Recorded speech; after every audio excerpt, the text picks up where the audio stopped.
The San Francisco 49ers lose a tough one at home against the Seattle Seahawks, and they fall to 5-5. We'll recap the game. We'll discuss some of the grades. And we're going to try to figure out what our head coach, Kyle Shanahan, is going to do moving forward. Next up, the Packers, right after this.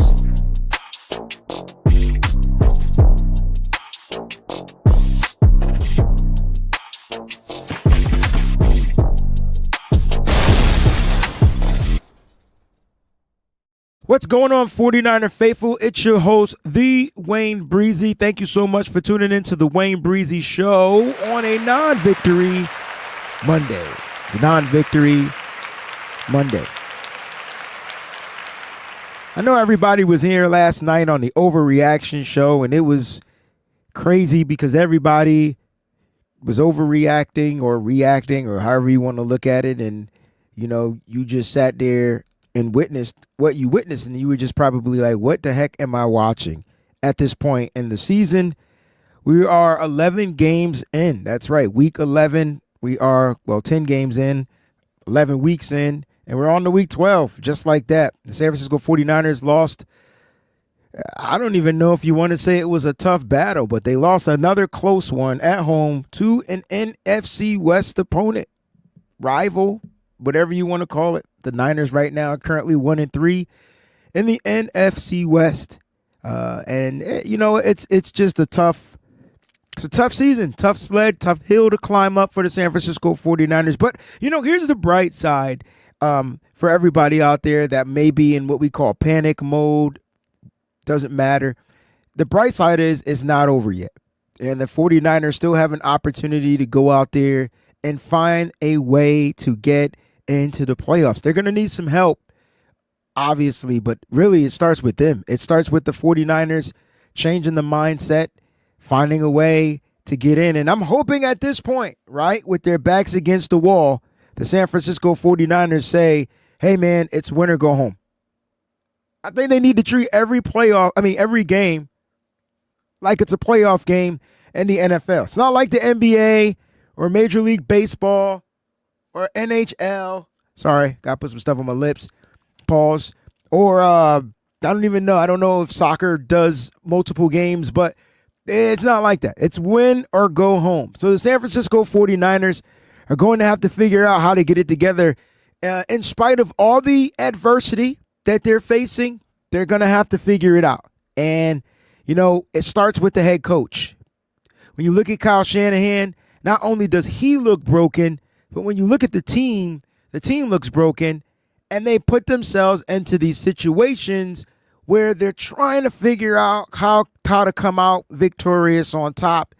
And I think as a 49er faithful fan, content creator, analyst, whatever you want to call or label me as, I'm sitting here scratching my head because I don't know what version of the team we're currently looking at. Now, I'm willing to accept this is who we are, but now we need to figure out how can we win by being who we are. I think if the Niners accept their identity, say, hey, we're not this team, we're not that team, we are this team, and we need to figure it out.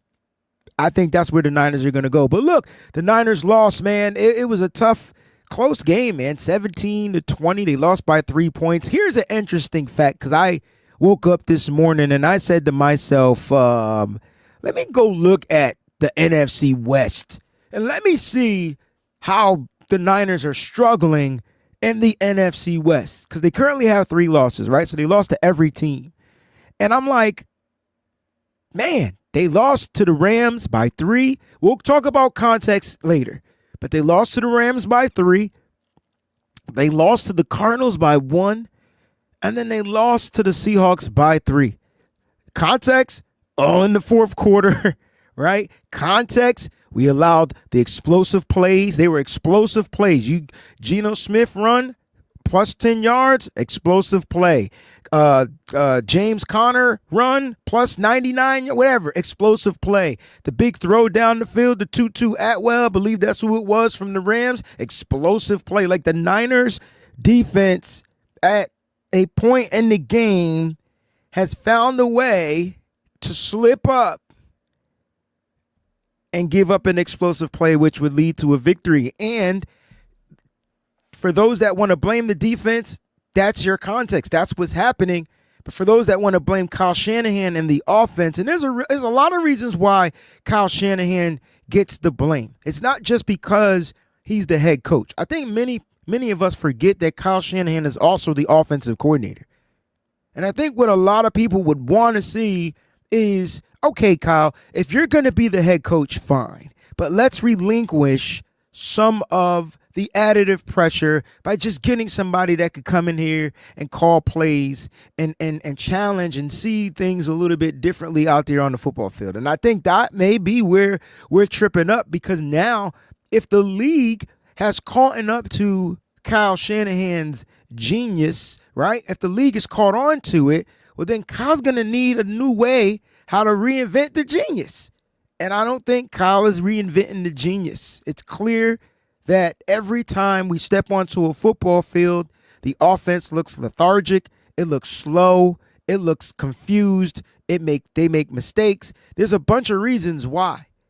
Bunch of reasons. And so, like, for Kyle Shanahan, it's like, what is he going to do? And that's going to be our topic. We're going to talk about that. But let's recap the game. Shout out to everybody out there. Make sure you hit that like button. I truly would appreciate it. If this is your first time watching the stream, please do me a favor. Hit that subscribe button. Also, this is what I really need everybody to do that's watching the live show.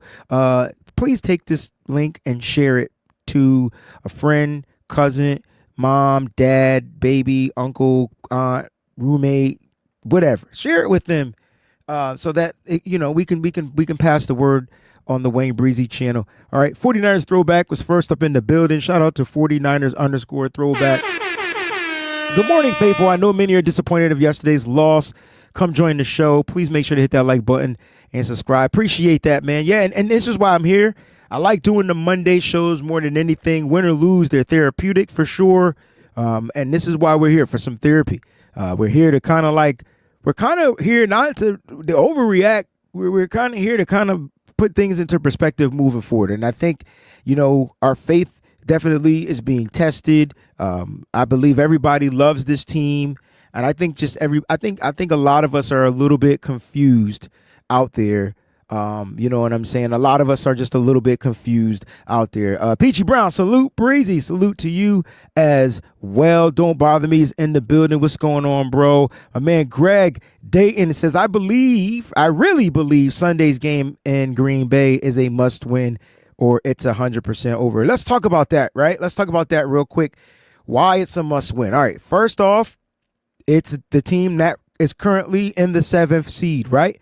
7th seed, wild card spot. I believe that's the team that's currently in that particular seed, right? Let me just double check. Bear with me. I believe that's the playoff picture as we currently speak for the San Francisco 49ers, all right? So we got Detroit Lions at 1. You got the Eagles 2, the Cardinals 3 because they're the divisional leaders, and the Falcons 4. That's what happens when you win the division, right? As of right now, those are your 4 spots. They'll get the home games. The Lions will have the bye, and Eagles, Cardinals, Falcons will play at home. Then you got Minnesota.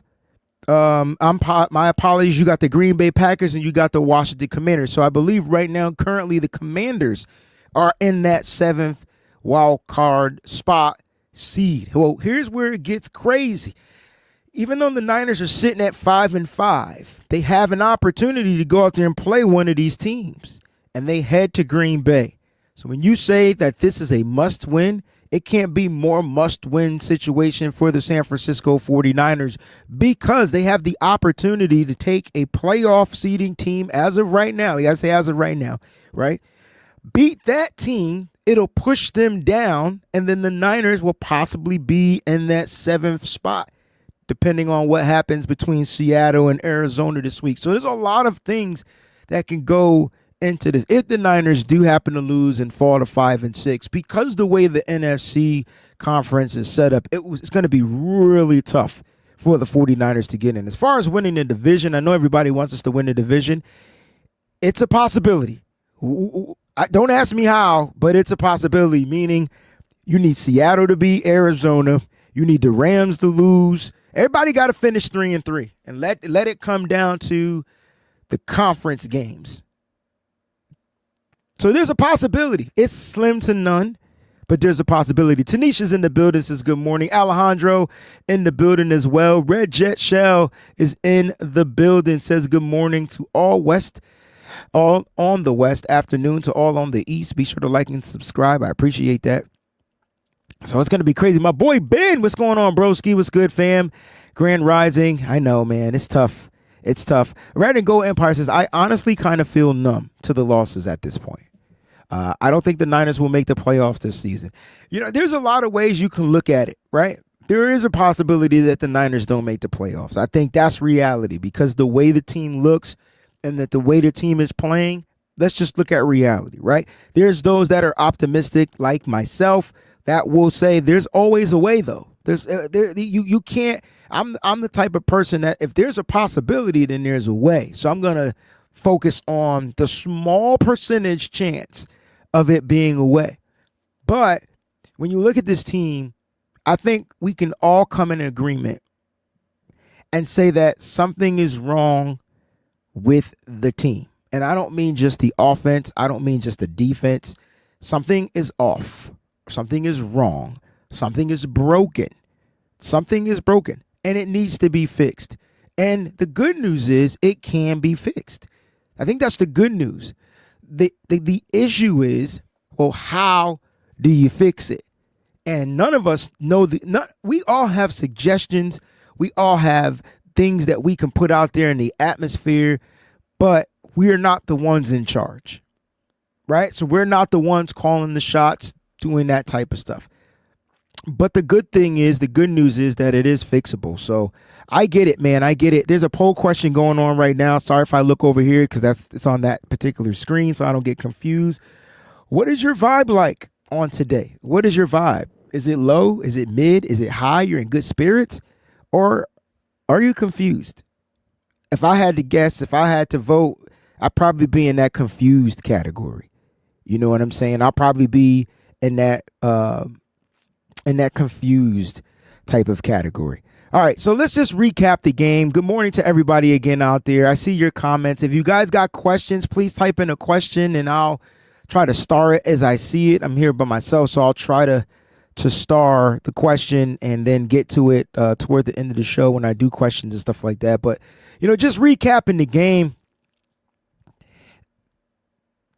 What do we say? The Niners didn't play well enough to win. We can blame coaching. We could blame, I mean, at this point, you blame everything. It starts with the coaching, though. So it starts with the head coach down to the coaches. And we could talk about Kyle Shanahan. A lot of people feel Kyle Shanahan's play calling at this point is too basic. We did this last night. Basic, dull, boring, flat, no creativity. There's a lot going on with the play calls to confuse or trick the defenses. I think, predictable. That was one. A lot of people feel like the play calling is predictable, and you see it. The defenses are coming out, setting up, saying, hey, I know this play. We've got the answer to this play. I know this play. Oh, I know this play. Oh, look at where he's lined up. I know this play. Oh, I know this play. And then it's just like, okay, how many times did y'all count that the defensive front was in the backfield on run plays?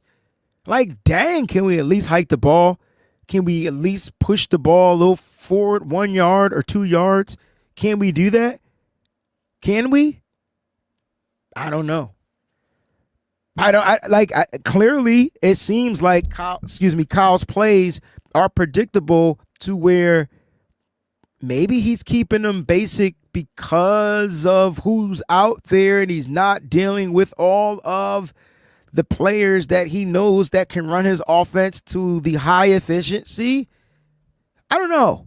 All I know is he need to come up with something because these defenses are going to continue to tee off on the 49ers. And remember last season, I said that defenses that are aggressive, that have tall safeties, that have they're going to trick Brock. Guess what? We're seeing it. You go back and watch the Rams game, go back and watch the Cardinals game, go back and watch all their losses. It's the safeties play defensively, Brock struggling, he's gonna throw interceptions, blah, blah, blah, blah, whatever. It's something about that style of defense that's giving the 49ers offense fits. Really is. Problems. So is it fixable? Yep. Can it be fixed? Sure. Will it be fixed? I don't know. I don't know. Now, George Kittle did not play in this game, and I'm not going to say the reason why the 49ers lost was because of George Kittle. That's not what I'm going to say. But let me say this. For those that thought that this offense was going to look good without George Kittle, you have to stop smoking the same stuff Kyle Shanahan is smoking. Like whether George Kittle is used in the passing game, whether he's used as a blocker, his dynamic of the offense it's so weird because every time we're missing a player, I always say, well, they need this piece for it to work. I hate that because every time they're missing a key piece to the offense gets stagnant. It's dull, it's boring, it's weird. It doesn't convert plays. It doesn't do stuff that we're normally used to watching. I think the injury to George Kittle was crucial because the 49ers are an outside zone team. Outside zone. It's what they want to run. They want to run the ball outside the tackles, preferably the left side. So when you put Trent and George on the same side, oh, man, it's Green Acres. Boom. It's explosive play. It's to the left. It's what they do. And when you don't have him out there, it's a problem. Nigel had a comment, and I'm trying to look for it because you are all over the place. But Nigel says something. He says, Kittle was missed. Did Kyle say Sauber woke up sick? Yes. And he's getting. I'm not going to blame the illness, but Sauber will never in 1,000 years ever be George Kittle. And yes, he did say that they put Jalen Moore in at tight end. What? These are things I'm saying that we've never heard of. You get what I'm saying? These are some of the things that we've never. Jalen Moore at tight end never was a thought. Never thought that would be anything. So I'm not going to say that Kyle isn't trying to switch stuff up, but I'm not going to sit there and say that he's doing a great ass job because clearly he's not. At the end of the day, you're the head coach, and at the end of the day, you got what you got. And at the end of the day, it's his job to make it work. Now, I can't blame all of this on Kyle.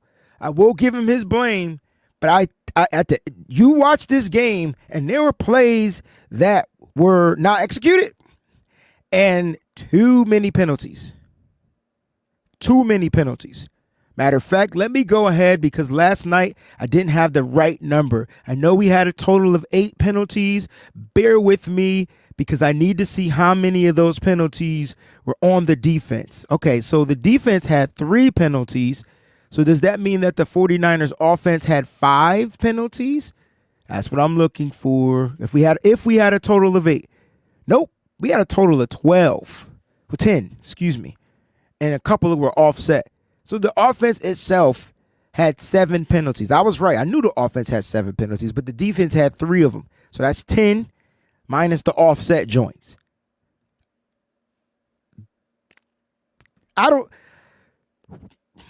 know how to blame people.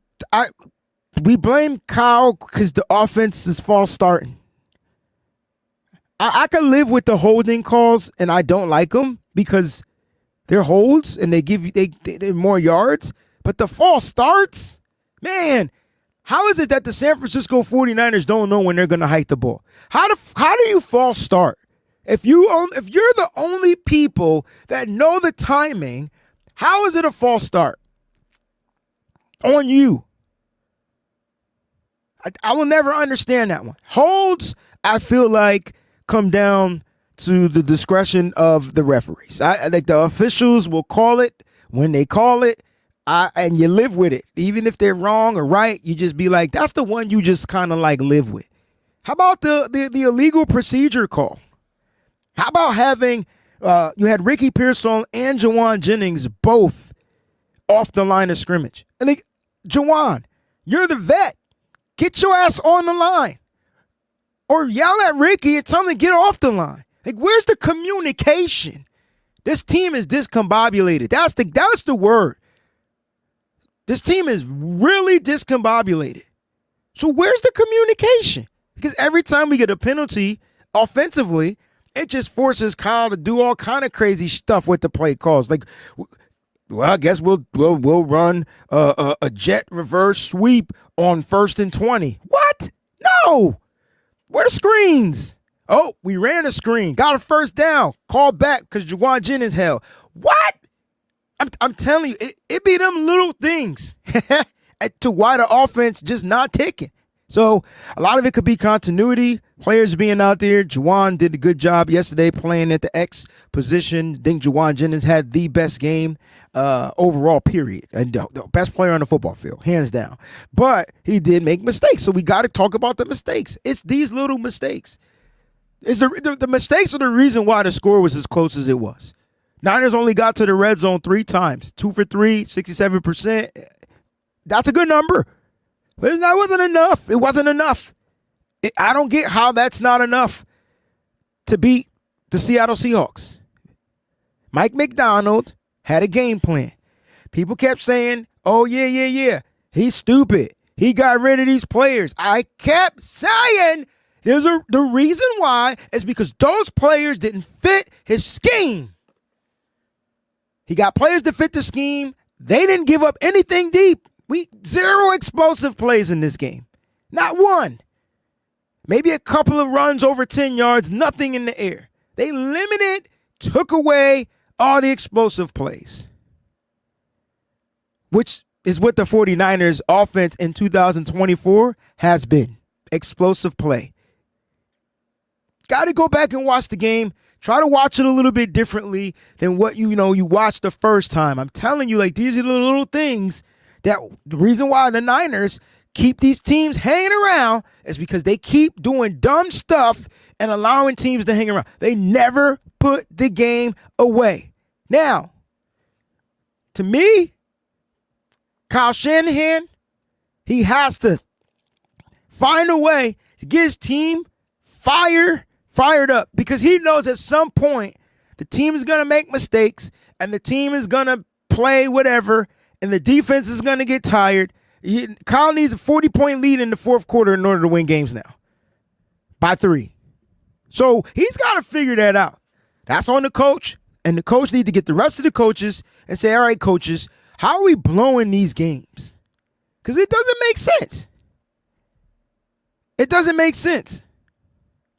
It doesn't make sense. Steve Leclerc says division title is out of reach.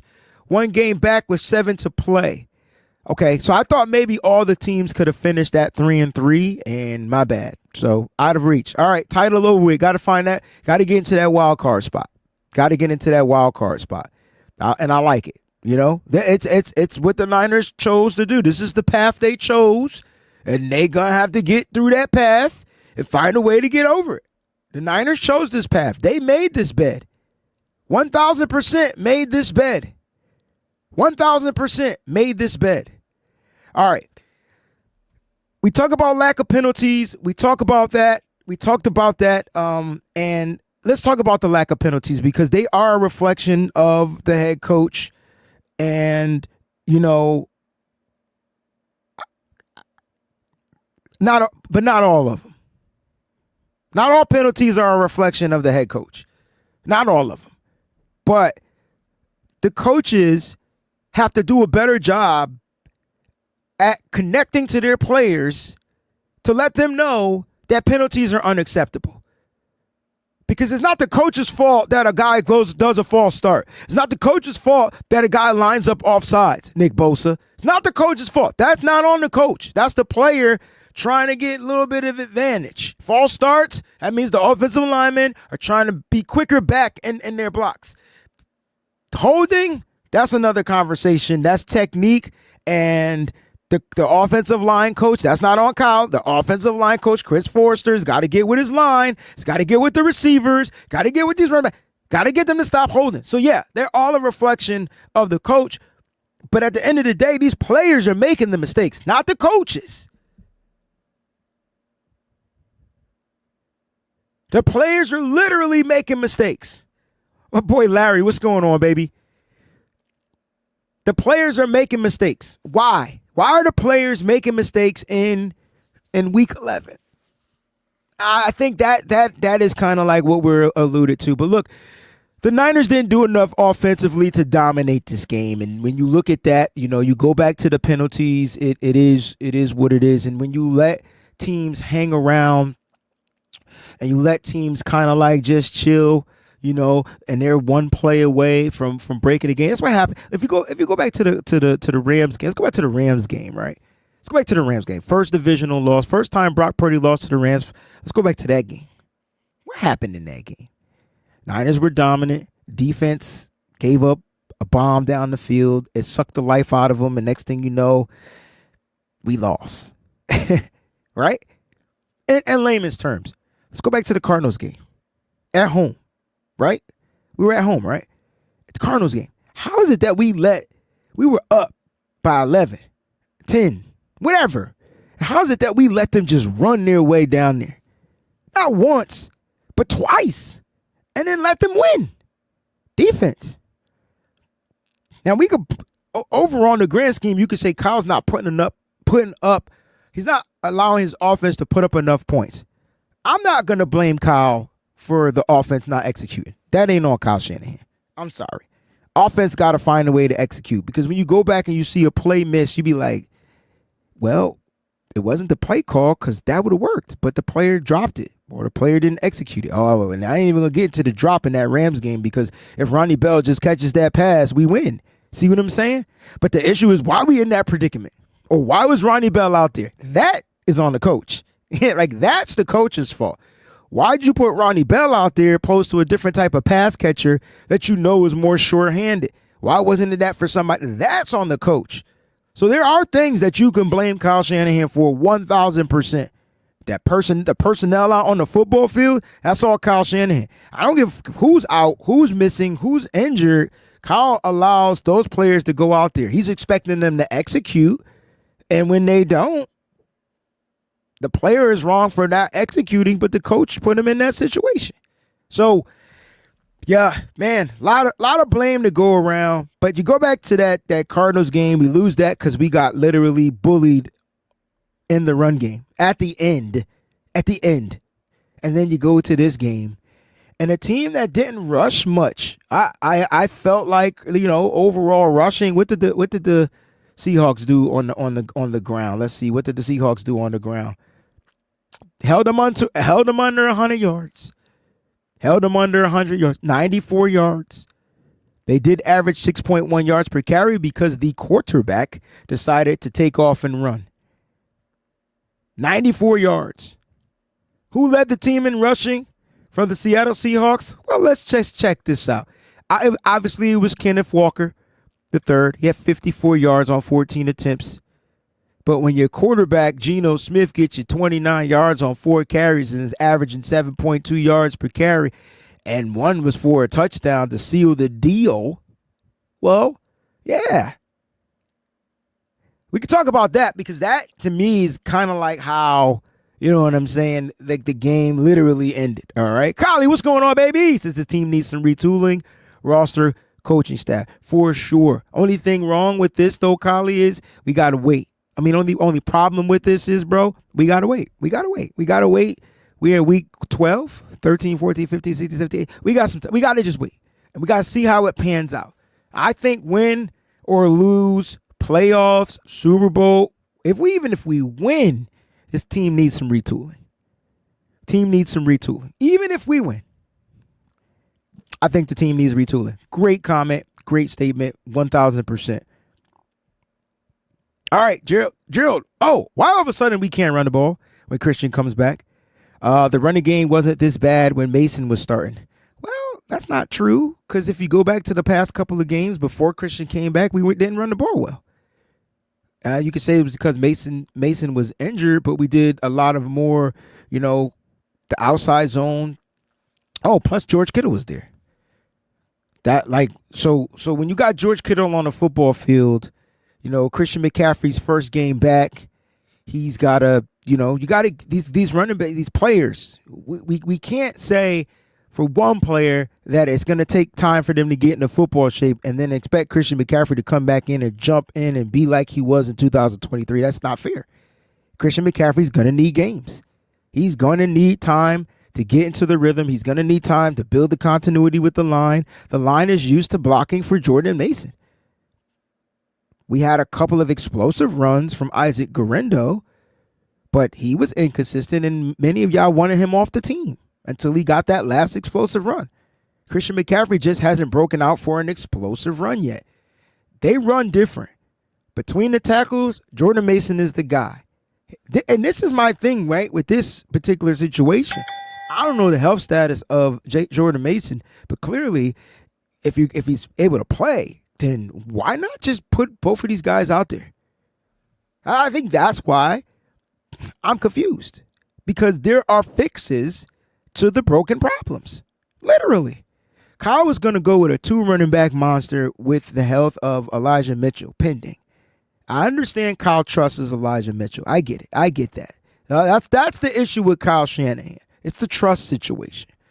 Because when Jordan Mason is out there, I don't know about you, Gerald, but I saw him pick wrong holes. I saw him get stopped in the backfield, just like I see Christian McCaffrey.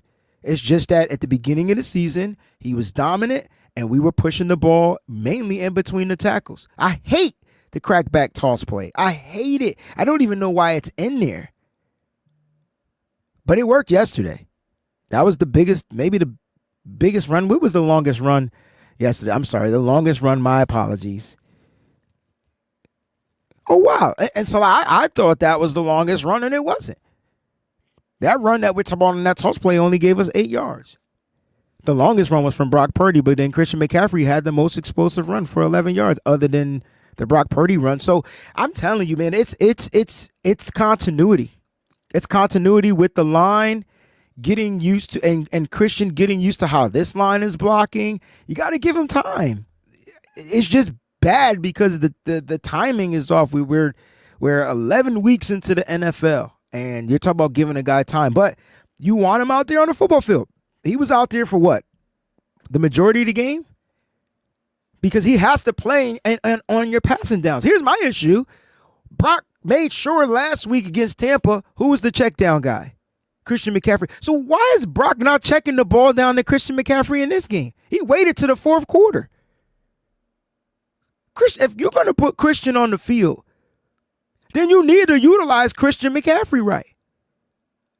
He should always be the option to catch that pass if nothing is open. But I will say, the Seahawks game plan was exactly what I thought it was going to be. They blitzed, just like I thought they would. They don't blitz at all. They're not a blitzing team. They made sure they brought pressure because for some reason, whoever started that blueprint, whoever started that trend is the genius out there. Is the genius. JM617 suggested this. CMC is a third down back. Use Jordan Mason on first and second down runs. I think at this point, like, this would be a nice little change, right? Right? People know who Christian McCaffrey is. Here's the issue with this, though.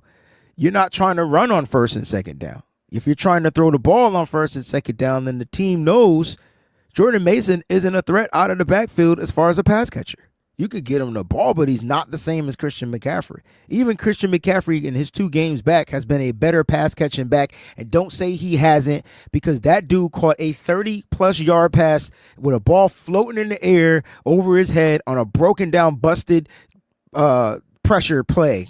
And Brock, that's what you get from Christian McCaffrey. The thing is, that's not going to always happen. So it's just, it's. Yeah, you want to run it with him, but if the teams, if this is the thing, and the teams know you're going to run the ball, usually on third down, and you put out a Christian McCaffrey, depending on the down, and depending on the distance, they kind of know what you're going to do. We faked them out on a third and long. Remember in this game, You put Christian McCaffrey. That might have been his longest run now that I think about it. Remember the play Christian McCaffrey was like third and long or third and 7 or something like that, and they played pass, and Christian McCaffrey did a halfback draw right up the middle and got mad yards. Like, you can't say that Kyle not out here trying. I mean, it's not creative, but it's definitely deceptive enough to where they're playing one thing and you do something to counter what they're doing. You know, we just got to execute a little bit better. I think the 49ers players know that. Christian McCaffrey said it at the end of his presser. He says, listen, it's coming down to execution, and it starts with me, and we got to execute. Yes, they do have to execute. But Kyle Shanahan needs to make sure the right players are on the football field, you know, at all times. At all times. And if stuff isn't working, I think that's where everybody's like, well, why doesn't Kyle adjust? Why doesn't Kyle try something different? Why, if it's not working, even in basketball, I don't know if you guys watch basketball. I know basketball is a little different, and I get it. But I do know I'm a Celtics fan. And sometimes starting 5 plays like, you know, straight up. And so Coach Mazzulla be like, well, the starting 5, you on the bench, you get in there. And then you get a spark. And I know it's different because there's only 5 players opposed to 11. You can't put 11 new people out there. But I think Kyle needs to play some of these young guys in times where, you know, the only issue with that is rhythm, continuity. That's it. Okay, so I was right. Brandon says one more division loss and the division is done. Thank you, Brandon. I thought I was right. That's what I thought.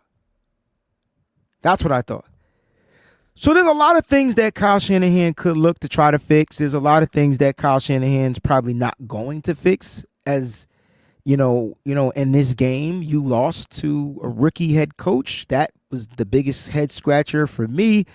In a game that you clearly had in the bag, and you couldn't hold on to the 17-point. You couldn't hold on to the lead at the time, and you gave up a touchdown. In the end, we got to talk about the Nick Sorensen and his defense. I mean, he's kind of right there at the average score that they give up. But you know, the moment Nick Bosa left this game, guys, the defense deflated. I'm gonna tell you how I know.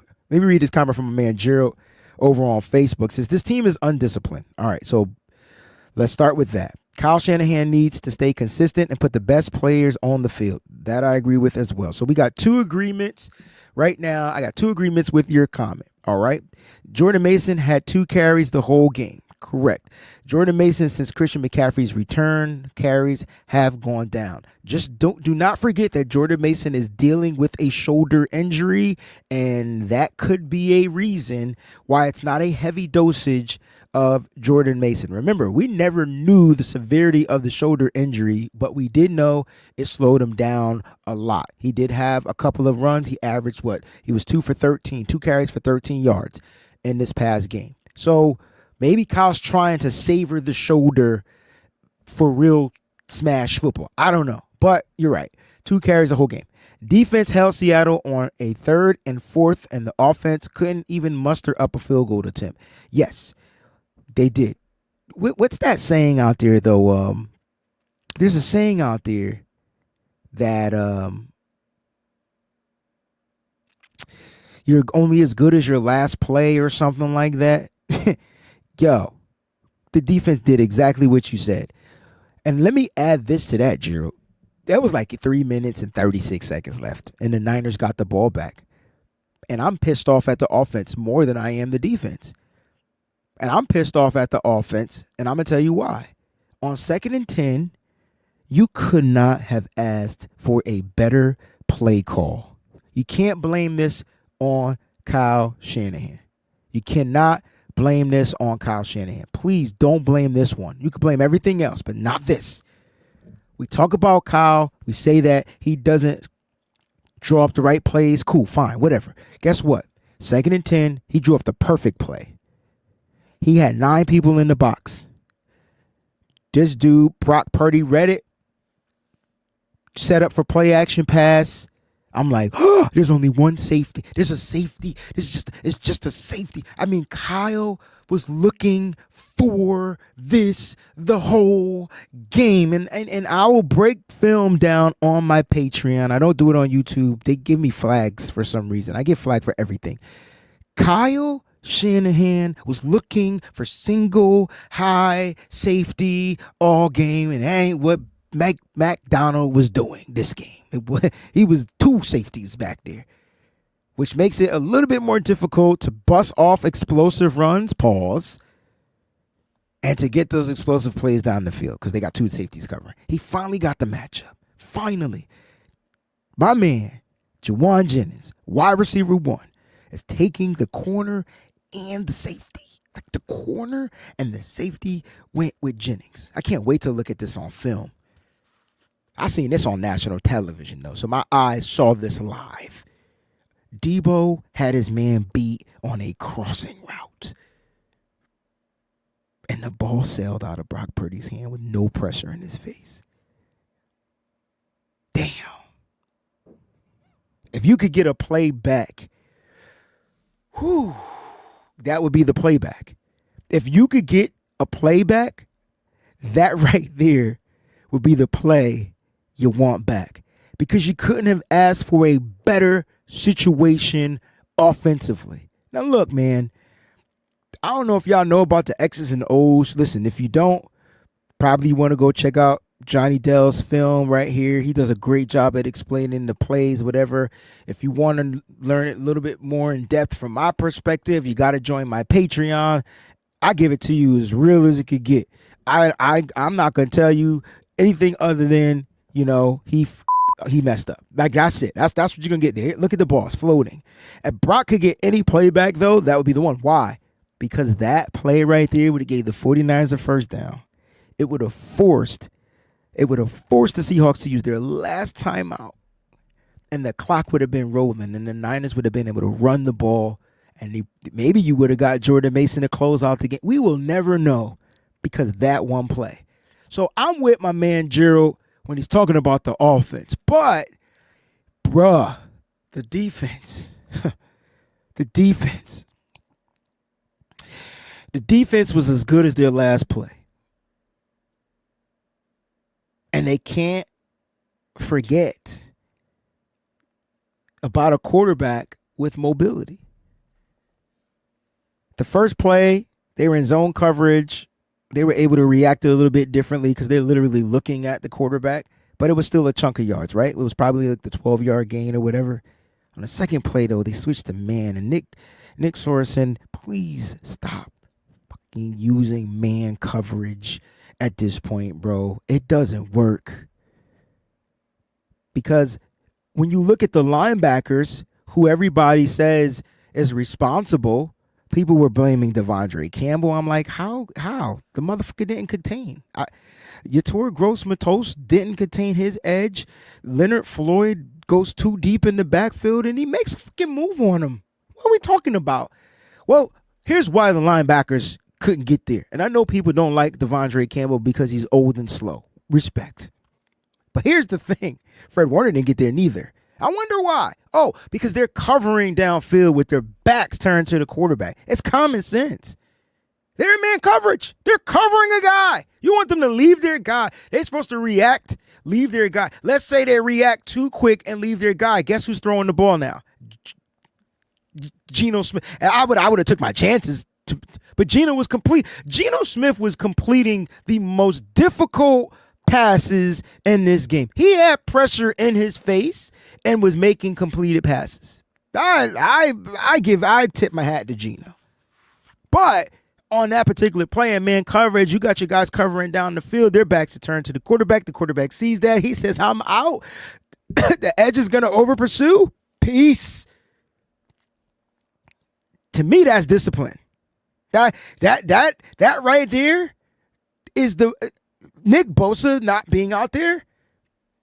That's when you noticed it. And you noticed it right after he got injured on the sack play, because on the first play, they brought out Sam Okuwanu. It's the explosive play down the field. First explosive play given up in the 49ers in that game. First explosive play, bomb to 29 yards down the field to Derek Metcalf, because Isaac Yadam didn't play the right depth on the ball. Had he been playing the right depth on the ball, he possibly could have had interception number 2, because that ball just hung in the air. But it went right over his hand, and it went right into the hands of DK Metcalf. These little things, I'm telling you, that's why I say we may be broken. But the last time I checked, if things are broken, they can be fixed. If they're broken, you got to throw them out, buy new ones, right? Maybe the Niners need to throw out some pieces and throw out some things as far as philosophies and play calls or whatever. Cool. Or maybe they could just sit there, tweak it, and fix it. Can't throw out the players. The players aren't broken.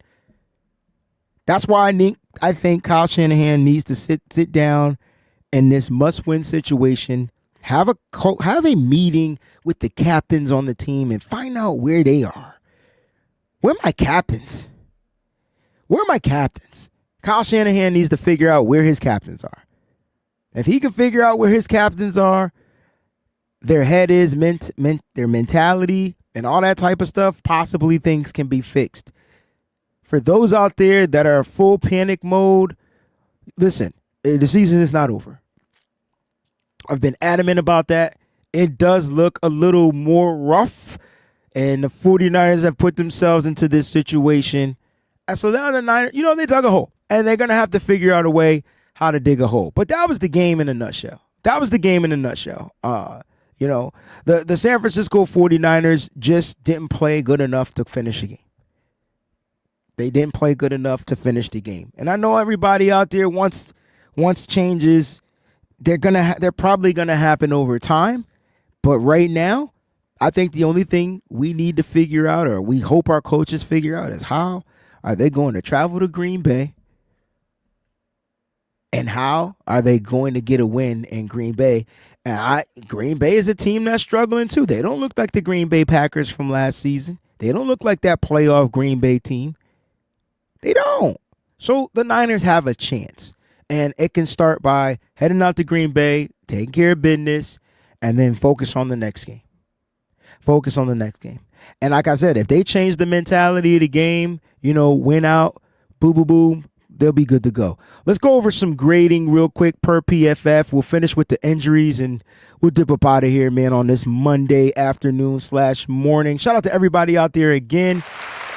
I truly appreciate you guys. Make sure you hit that like button. Please hit that like button. And don't forget, man, subscribe to the channel. All right. So here are the top 5 PFF grades offensively. I kind of got these out like last second, because they like to wait to the last second. And I'm in midst of stuff. But you got Juwan Jennings, who had an immaculate game, man. Shout out to my man, Juwan Jennings. He gets the air horns. He would have been player of the game for sure for me. 82.1 grade. Dominic Pooney, again, top 5. Now, we got 2 players on here that I'm trying to figure out how in the hell they made this list. You want to talk about confused? I'm confused. Colton McKivitz with penalties, got beat on pressures. Jake Brendel with penalties, beat on pressures. I'm trying to figure out how they made this list. Anyway, they were 3 and 4, and then Jordan Mason with his 2 carries, he finished 5th as far as grading.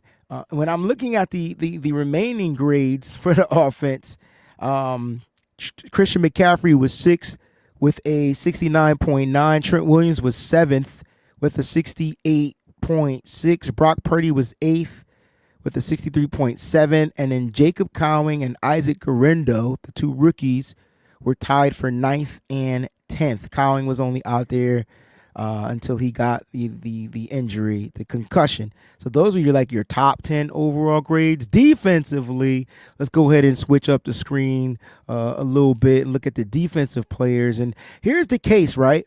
Because D Winters finished top 5. He had the actual overall best grade, like number 1 grade. D Winters. Even though I thought Juwan Jennings was the best player, D Winters was out there. He finished with an 85.1, and then after that, everything kind of dipped down. You got Leonard Floyd with a 71. Devondre Campbell with a 70.8, Jair Brown with a 70.3, and you got my man Nick Bosa with the 69.7. The 49ers defense overall, 9 missed tackles. They had a total of 17 pressures, and they got to the quarterback. They got to him 5 times. You know, that's what you like, right? They got to him. Unfortunately, it just wasn't enough. It just wasn't enough because they didn't account for Geno Smith running the ball. They broke down. That's what happens when your best player, especially edge rusher, isn't out there on the football field. All right, the next few is Fred Warner was 6th. Rock Ya-Sin was 7th. Malik Mustafa was 8th. Yetur Gross-Matos was 9th. And George Odom was 10th out there as far as defensive grades. Your bottom 5 defensively: Sam Okuwanu, Jordan Elliott. I'll start with Sam Okuwanu, Jordan Elliott, Evan Anderson, Kalia Davis, and Robert Bill Jr. were your bottom 5 defensive grades. I think the question is, you know what? Like, what are we gonna do with D Winters? Is time, right? Like I'm at the point where it's time to make the transition. Is it just me, or is it time to say, okay, Campbell, appreciate your time. I need you to take a back seat. Let's get D Winters out there. He had probably one of the best PBUs I've seen out there. Now, D Winters only played 10 snaps. So I want to put into perspective that he wasn't out on the football field a lot. 10 snaps is what he played. 10. 3 in coverage, which he had one of the biggest PBUs of the game. Got to give it to him. And then the rest were on run defense. But he only played 10 snaps. So his play was very limited. Very limited. Okay? So very limited. My man Thomas got some stuff. Says D Winters' stop on 4th and short was righteous. Listen, his time out there was key. Was key. I want to put that out there. I think at this point though, I'm willing to say, in the 10 snaps that he played, maybe it's time to up the ante on him. Right? Because here's the question, Sentinels Football Channel. Why is Campbell out there but not Winters? And it has to come down to Nick Sorensen and who he trusts. This is not on Kyle Shanahan. You can't blame Kyle Shanahan for this. You can blame Kyle Shanahan for the personnel, but you can't blame Kyle Shanahan for who Nick Sorensen chooses to put out there defensively. You get what I'm saying? So why is he not out there? Man, only thing I can think of is you're not trying to overload him. You're trying to keep him fresh. Remember, he's dealt with injuries all season long. Could be a nice little change. We talk about changing to help fix the broken 49ers defense. Could be a nice little change. You get what I'm saying? A nice little change. Put him out there. Let him go out there and make his mistakes. And you live with what you got. At this point, you got Ronaldo Green out there. You got Malik Mustafa. You got 2 young players, 2 rookies out there. Why not put the second-year guy out there? You got Jair Brown as the second-year guy out there. These guys make mistakes. Why not put him out there? I don't know. I don't know. The Mac says you can blame Kyle Shanahan. He doesn't like to play the young guys unless he's forced. I mean, yeah. Overall, Kyle Shanahan's to blame because he's the head coach. So you're right. My bad. You're right. You're 100% right. Overall, it's his decisions. You're right. But he doesn't intervene with the defense. And he does, and so I'm a little curious to see if Nick Sorensen needs to make those decisions. He needs to make those decisions. All right. My man CJ Gray in the building. He says Debo. The most glaring decision is Debo. Debo was washed. Was the backup. Fish and Chip says Debo duck. It's tough, man. Tough. I think that play call is washed. I think I'm tired of watching Debo Samuel run the jet sweep. I think it was successful once. He got a 12-yard gain against Tampa Bay. And other than that, it is what it is. But I think you need to find a way to use Debo Samuel. We're not even using Debo right. Like people saying Debo washed, that shit doesn't make any sense to me. They're not throwing him screens. Isn't that Debo's strength? Get him the ball in space and let him go to work. Debo out there running routes and doing all kind of other crazy stuff for this team, and you come out here and say he's washed? That's like weird. Maybe he's washed in some of the plays that he runs, but Debo looked fine to me. I don't know. I feel like the plays that we used to run with Debo Samuel have been canceled. So maybe if we get back to that, maybe if Debo was focused on that, get the guy with the ball. I don't see him being slow, bro. Like you talk about him slow how? Getting to the outside? There's no holes. Debo is the only person I know that will misread his blocks. But if there's no holes for him to get to, like where does he run? Christian McCaffrey did the same thing. He's slow, I guess. I guess he's slow. But my point is, use Debo in a different way, man. Like you got to get him back to. The Niners offense got to get back to what their identity is. You know what I mean? Maybe maybe you're right. Maybe he can't separate. You're probably right. You're 1,000% right. Well, guess what? He's on this team. The Niners paid him, and we'll figure out what they're gonna do with Debo next year. Ain't nothing to cry about. Just get him the goddamn ball. We wasn't saying he was slow a couple weeks ago when he put up over 100 yards. I wonder what we did then. He wasn't saying he was slow when he ran down the field and the ball was underthrown. He went up in the air and caught it and ran it in for a touchdown. He wasn't slowed in. It's the scheme. It's the play. It's what he's asked to do. Maybe his assignment has changed. Maybe the assignments of these players are a little bit different.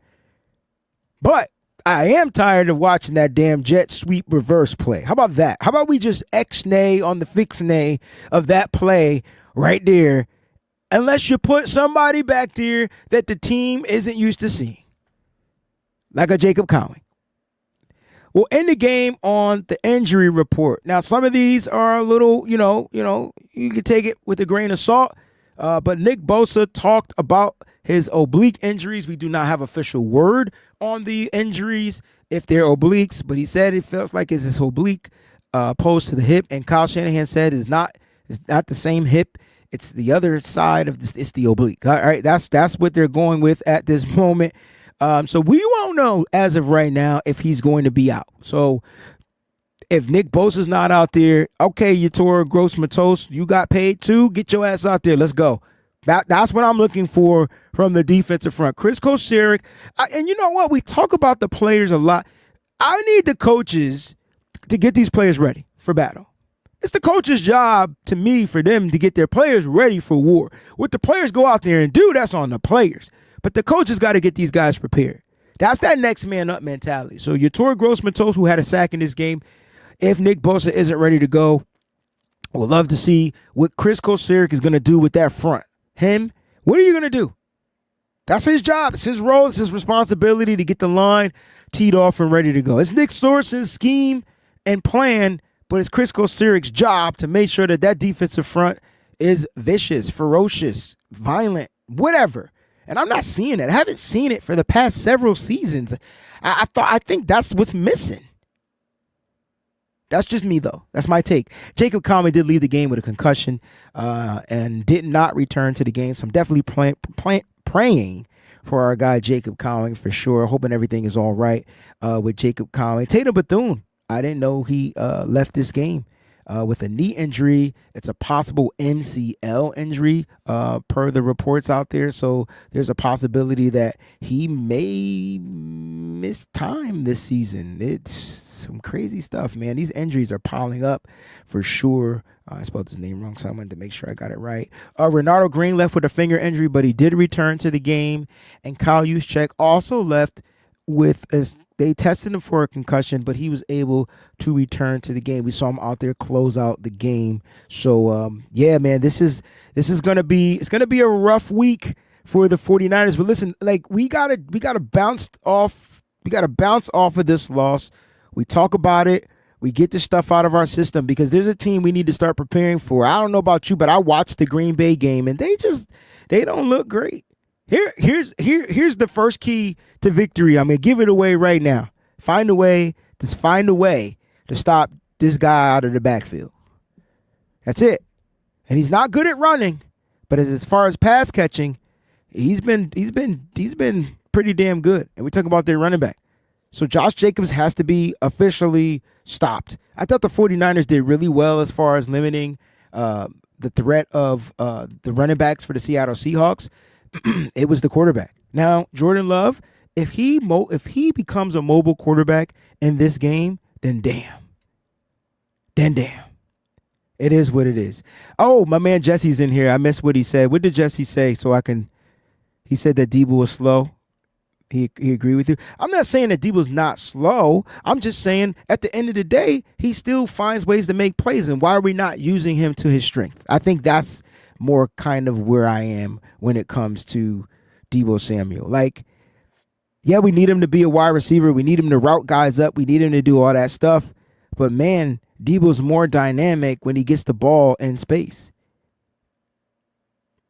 And he's not, he's not producing in this offense. So let me ask you this question, Jesse. Does the offense look the same? Is there a reason? Could there be a reason why he's not producing in this offense? Because the offense just looks different. It just doesn't look the same. It doesn't look like it's that I'm going to get the ball in the space. We're not going to run these screen plays. We're not going to do this. We're going to do this. We're going to move the ball. We're going to do this. We're going to do that. That's kind of what I'm seeing from the offense in its perspective. I could be wrong, but that's the offense. We're getting explosive plays down the field. Debo has more explosive plays down the field than he does from yak plays, like catching the ball for 1 yard, 2 yards. He's been more explosive down the field. Maybe the offense is going to that. I don't know. Oh, okay. I didn't see the comment because we were talking about him being slow. That's why I mentioned that. He says I didn't say he was slow. Said he has 8 games in the last 43 over 100. He had 9 and 20. Yeah, but is it because of the offense? Or you know what? Tebow's getting older. It could simply be that. A lot of people says he looks slow. Maybe I'm the only one that doesn't think he looks slow. I just don't like him when he runs the ball anymore. Maybe that's just me. Man, I don't have a problem with that. I wish we don't run the ball with Debo. I feel like they know it. Like, Debo's here. He's going to move in motion. He's going to get the handoff. Debo's here. Yep. Cool. All right. Yep. That's what I'm getting. If I'm the defense, that's what I'm getting. So it is what it is. But we're also not getting the Debo. We're also not getting Debo the ball in space. You know what I'm saying? So if he's looked bad in running because he's slow. Okay, cool beans. Debo is officially slow. Got it. All right, got it. Even though a lot of our guys aren't running to the outside very well, they got to make those cuts. I bet you if Debo probably was more of a cut guy, boom. And this is what I was getting to. I don't think he's slow. It's something about this offense not clicking. That's what I was getting to. So but he could be slower. I don't sit there and be like, hey, Debo is like running the 4. I don't know. Debo was never a 4-3 guy, right? 4-5, sub 4-5. I think that's what he runs. I don't know, but it is what it is. I just missed some of the comments as I was about to click off. You know what I mean? And there's some plays he looks slow, some plays he doesn't. It is what it is. I know the offense needs to figure out a way to get into some type of a rhythm and get back to being a machine. This offense is no longer a machine. It used to be a machine. It used to be a machine. It used to be, what we were seeing from Brock Purdy is quick throws, whatever, efficiency, cool. It's not that. It's something a little bit different. Those are still there, but it's let's get these explosive plays. Let's move this ball down the field. Let's push it because I know on this and then what happens? You get a penalty, and then the penalty is gonna set you back, and now you're trying to figure out what kind of play can I run to get at least a chunk of these yards back. That don't work. And then it's like the offense just looks, like I said, off. No pun intended. You guys have been a great crowd, man. Thank y'all so much for tuning in. I appreciate you guys. Love y'all always. Appreciate the comments, the feedback, all that good stuff, man. Listen, the Niners need to get their together. That's what they need to do. I think you take these days, because I'm trying to figure out, if they go to practice, what in the hell are they doing at practice? And how is practice good? Practice can't be good, right? Practice can't be good. I get it. They don't got the opposing defense out there defending them, but come on. This team is definitely capable of being dynamic. When are they going to figure it out? I don't know. But, guys, we'll be back Wednesday with the game plan. John Chapman will be here, man. Appreciate you guys. Love y'all. Thank y'all so much for tuning in to the WayneBreezie Show. And listen, do what you got to do, man. Keep that junk faithful to the Bay.